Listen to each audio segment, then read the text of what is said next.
Can everyone read this? Hey, it's Todd Bradley here from Future by Design, sponsored by the Cystinosis Research Network. First, I want to make sure that everybody is okay and everybody's having a good week. Well, it's Saturday night. I hope your weekend is good. But let me tell you, I've been gone for over 2 months now, and I have no excuses. I mean, I had the normal cystinosis stuff, doctor's appointments, paperwork here and there.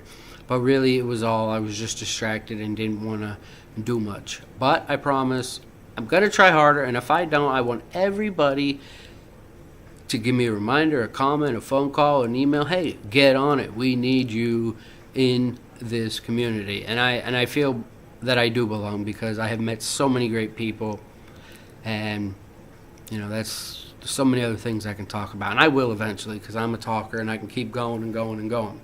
But let me talk about some of these wonderful Future by Design members. We ask questions, we get answers, and I need suggestions and comments. I mean, if you don't like my answer, put something in there. I mean, no one has to be rude to each other. Add something to help something. We get a whole lot more done. But I want to talk about a good friend of mine who has cystinosis.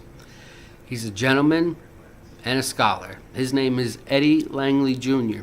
Now, he's a member of Future by Design, but he's taken a break to get himself where he wants to be, as we all should, But what I want to talk about is what Eddie asked me. I had asked every Future by Design member, what were some questions they put out, to other patients and other families and stuff like that. Well, Eddie asked a smart one. He goes, Todd, and he goes, what do you think, what age should a child be when they start, being responsible for their own meds, like taking them and knowing them and stuff like that? Well, I told Eddie, I said, that is a good question, but it's a difficult one, Of course, the parents should always, teach their kids the names of their medications, and with cystinosis, we take quite a few. But I guess I would mostly say, as young as preschool, kindergarten, because the earliest time, excuse my language, you can get them in to be proud and confident and, just know that they're doing something, not only for themselves, but, the people around them, to know the importance of their medication, the names, the dosing. Who's the doctor? You don't have to get into it all when they're little. Just work on one medication for maybe a couple of months. Get them to take it. Get them to be compliant, get them to be comfortable, because a lot of these things, the reasons we take these medications and the reason why we're not compliant is because the side effects. Well, yes, it sucks, it really does, but with hard work and keep looking for things that betters you with your medication, do it. If it works one way, it doesn't mean it's going to work for another person. You got to find your own way to take your meds and be compliant and be happy about them. That's the most important thing. Yeah, this is cystinosis, and we got all these meds to take all day, and we might get harassed. This is your life you're saving, and, everybody wants you around. I don't even know you, and I want you around. I mean, you have cystinosis. You're a family member of mine, and you'll always be in my heart because you are my guys and girls. I'm not going to let that one slip. People will be very mad if I forgot you ladies. Some of you are the biggest inspirations for some of the things you have done. But yeah, as Eddie said, he thinks it's important that kids, take their medicine and learn about their medicine at the earliest age. It's just going to be easier. I mean, I didn't have much support, but I eventually learned, and with the help of some people, I got better. And let me tell you something. Whether you have cystinosis or not, everyone needs help at a point in their life. Everyone. No matter if you're 1 year old or 101. You just got to be able to take help. No one fights alone. I mean, this is a community. We are a village. We are 2,000 and beyond strong. And I say beyond because, there's 2,000 of us worldwide. But let me tell you something.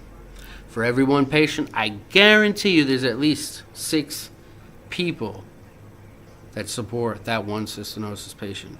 And I'm not talking about financially. I'm just talking about emotionally and mentally. There's someone in their life to put a smile on their face in the morning. And, it might be their dad or their mom or their friend or their neighbor. But that is good. Support is what we need. we need to open up to each other because we are the ones that have it. And that's life.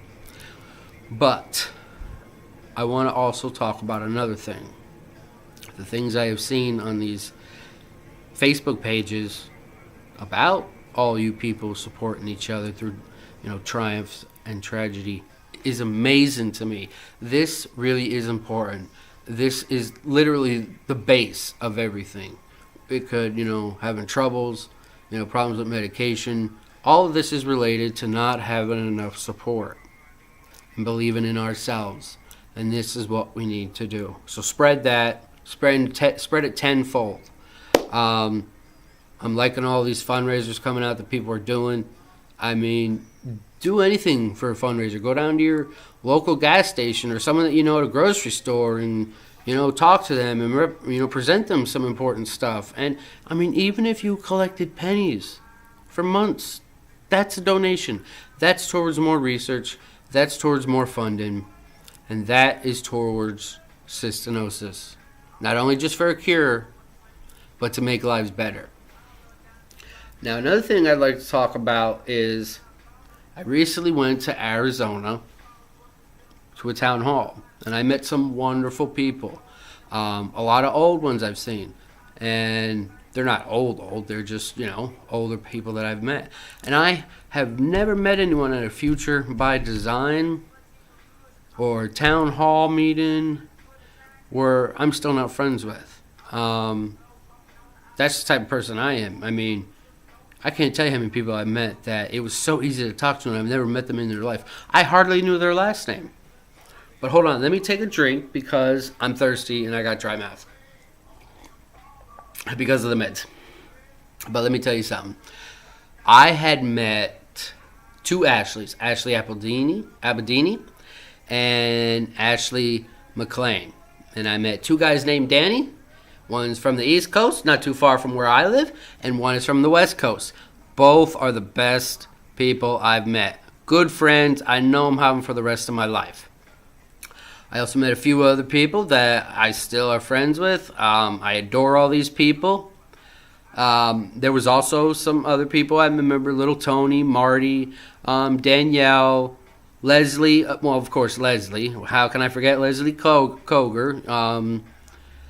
And so many others. I won't name them all because it's just too exhausting and no one wants to remember these names. But I'm telling you, remember these names that I say. These are great people. You want to talk about some things, I guarantee you they will talk to you about something that I can't even relate to. They are great people. I mean, it's amazing how I've never met one person that had cystinosis that was just filled with pure hate. They have so much joy, and they find so much joy when they find others with their own interests and their own problems. But that's okay. But again, guys, I'm going to see you next week, next Saturday. Today is the 2nd, as I have looked at my calendar. I could be wrong. But, hey, leave a comment, like, and read some information on Cystinosis Research Network. Donate, do whatever you got to do. You don't have to have cystinosis. You don't have to even know how to spell it. But a great cause is a great cause, and you can't deny that. Until next time, guys, love yourself. Cystinosis strong. Goodbye.